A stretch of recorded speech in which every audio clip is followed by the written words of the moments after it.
చిత్తూరు జిల్లా పొంగనూరులో మైనర్ బాలిక హత్య కేసులో అధికార ప్రతిపక్షాల మధ్య మాటల యుద్ధం నడుస్తోంది. కూటమి ప్రభుత్వంలో ఆడపిల్లలకు రక్షణ లేదంటూ మాజీ మంత్రి రోజా ఆరోపించగా హోంమంత్రి అనిత కౌంటర్ ఇచ్చారు. గత ప్రభుత్వ హయాంలో ఒకటి కాదు రెండు ఇలా చాలా సంఘటనలు జరిగాయన్నారు. ఇంతమందిపై హత్యలు అత్యాచారాలు జరిగినా కంప్లైంట్ చేసినా ఎలాంటి చర్యలు తీసుకోలేదన్నారు. ఈ రోజు కావాలని ప్రతిపక్ష వైసీపీ రాజకీయం చేస్తోందని హోంమంత్రి అనిత ధ్వజమెత్తారు.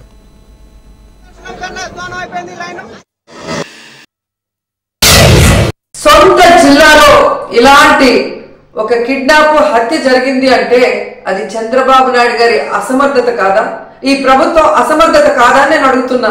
లాస్ట్ సండే 29వ తేదీన ఆ పాప రాత్రి అదృశ్యమైంది. 4 రోజులు ఆ చుట్టుపక్కల ప్రాంతాల్లోనే ఉన్నా కూడా పోలీసులు పట్టించుకోలేకపోయారు. ఎందుకంటే వారికి నిర్లక్ష్యం.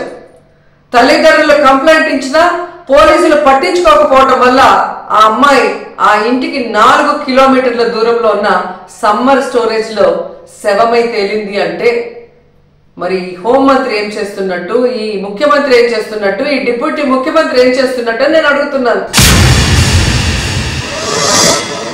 అంటే విషయం ఏంటంటే ఆ రోజు అధికారంలో ఉండి సీఎం పొజిషన్ లో ఉండి ఆయన ఆ రోజు ఇంతమంది ఆడపిల్లలు చచ్చిపోయినా, చంపేస్తున్నా, అత్యాచారాలు చేస్తున్నా మీకు తెలుసా, మహిళా కమిషన్ కి సీఎం అప్పుడు జగన్మోహన్ రెడ్డి, మాజీ సీఎం జగన్మోహన్ రెడ్డి గారికి నేను ఒక బుక్లెట్ ఇచ్చామండి.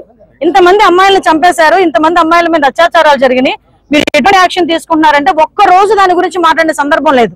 ఈ రోజు కావాలని ఇక్కడ రాజకీయం చేయడానికి ఆ పాపం ఆ పిల్ల అత్యాచారం జరగలేదు, నా పిల్లకి మామూలుగా చనిపోయింది, అతి క్రూరంగా చంపేశారని నా తల్లిదండ్రులు బాధపడతా ఉంటే లేదు అత్యాచారం జరిపి చంపేశారు అంటే ఈ రకంగా వాళ్ళు అది కూడా రాజకీయం చేయడానికి చూస్తున్నారు.